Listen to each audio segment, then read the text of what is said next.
ana haja ya watu wake. Bwana ana haja ya wale waliopotea wamrudilie.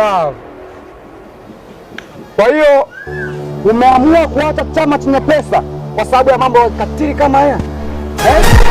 Mambo ya uchafu. Is you again? Ni wewe tena? Ya, ni mimi. Hivi unafikiria Mungu anaweza kukupa pesa za urahisi kama tulivyokupa sisi? Sikiliza nikwambie wewe Ibilisi. Nimeamua kumrudilia Mungu wangu kwa kuwa yeye ndiye atakaye kunipatia mimi urithi wa roho na sio urithi wa mwili ambao kumwanga damu za watu sio kwa natia. Bravo. Wacha tumjaribu huyo Mungu wako kama kweli anaweza.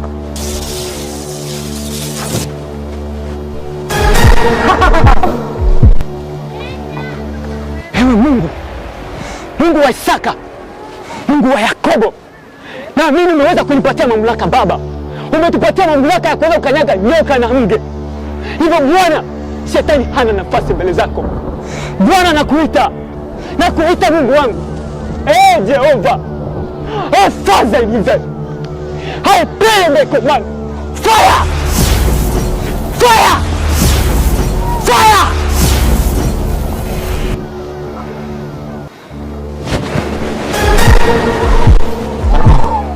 Thank you God.